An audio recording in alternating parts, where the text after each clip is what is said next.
Every morning before sunrise, the streets of downtown Chicago slowly came alive. Shop owners unlocked their doors, delivery trucks filled the sidewalks, and busy workers hurried toward offices with cups of coffee in their hands.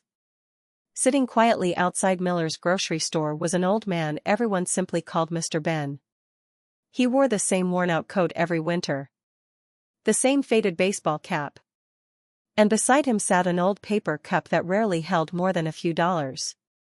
Most people assumed he was homeless. Some teenagers laughed at him. Others avoided eye contact altogether. But every morning, Mr. Ben greeted strangers with the same gentle smile. "Good morning. God bless you. Have a beautiful day." No matter how cold it was. No matter how many people ignored him. He always smiled. The owner of Miller's grocery store, David Miller, had known the old man for almost 10 years. Every morning before opening, he handed Mr. Ben a fresh coffee and a sandwich. And every single time, the old man thanked him like he'd been given a treasure. "You spoil me too much, son," Ben would laugh. David often wondered about him.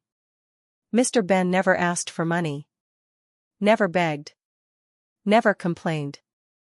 In fact, whenever people gave him cash, he would often give some of it to other homeless people nearby. It made no sense. How could a man with nothing always be helping others? But one thing puzzled David more than anything. Every Thursday afternoon, precisely at 3 o'clock, a black luxury sedan arrived. A man in an expensive suit stepped out. And for 30 minutes, he sat beside Mr. Ben. The two men laughed, talked, and drank coffee together. Then the car disappeared. People assumed the wealthy businessman was his son. But nobody really knew. Until one cold January morning. Mr. Ben didn't show up. David became worried. For 10 years, the old man had never missed a day. Not even during snowstorms. By noon, concern spread among the shop owners. And that evening, police arrived with heartbreaking news.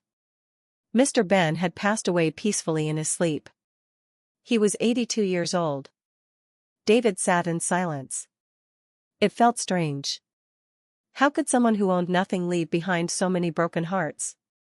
A week later, something unbelievable happened. A law office contacted David. They requested his presence at the reading of Benjamin Carter's will. David almost laughed. "Will?" he asked. Mr. Ben was homeless. The lawyer smiled softly. "No, Mr. Miller. He wasn't." Confused, David entered a large conference room downtown. And nearly fainted. Inside sat CEOs. Doctors. Judges. Business owners. And sitting quietly near the window was the wealthy man who visited Ben every Thursday. He stood and wiped tears from his eyes. "Hello," he said softly. "My name is Michael Carter. I'm Ben's son." David stared in shock. The lawyer cleared his throat. Benjamin Carter founded Carter Technologies in 1978. The room fell silent. Carter Technologies currently has an estimated value exceeding $400 million. David's jaw dropped. $400 million? The old man sitting outside his grocery store? Impossible. The lawyer continued. Mr. Carter sold the company 20 years ago and kept substantial investments. At the time of his death, his personal fortune exceeded $60 million. Nobody could speak. Then Michael Carter stood. Through tears, he smiled sadly. "My father wasn't homeless. He chose that life." Everyone looked stunned. Michael explained that 20 years earlier, Ben lost his wife and daughter in a tragic car accident. The grief nearly destroyed him. Money no longer mattered. Luxury no longer mattered.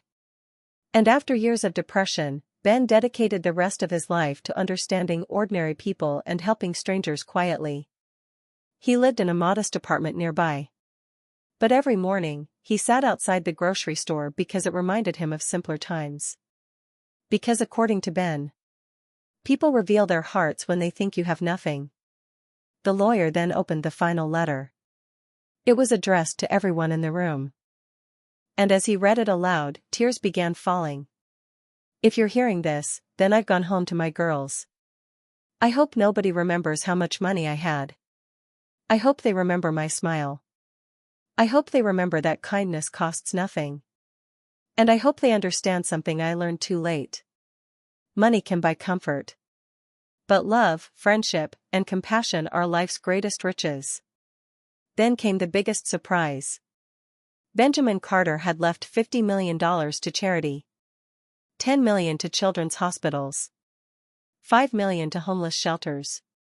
Millions more to veterans organizations, food banks, and animal rescue centers. And finally, $1 million to David Miller. The room gasped. David burst into tears. Confused, he looked at the lawyer. Why me? The lawyer smiled. And read Ben's final words. Because for 10 years, David brought me coffee when he thought I had nothing. He treated me with dignity when the world walked by. And a man who can be kind without expecting anything in return is richer than I ever was. David covered his face and sobbed. Not because of the money, but because his friend had never told him goodbye. Months later, a bronze bench appeared outside Miller's grocery store. Engraved on it were simple words. Kindness costs nothing. People still leave flowers there. Some leave coffee. Others leave notes. And every Thursday afternoon, Michael Carter still sits on that bench. Drinking coffee. Smiling through tears. Keeping his father's memory alive. Because perhaps Benjamin Carter's greatest fortune was never measured in dollars, but in the hearts he touched.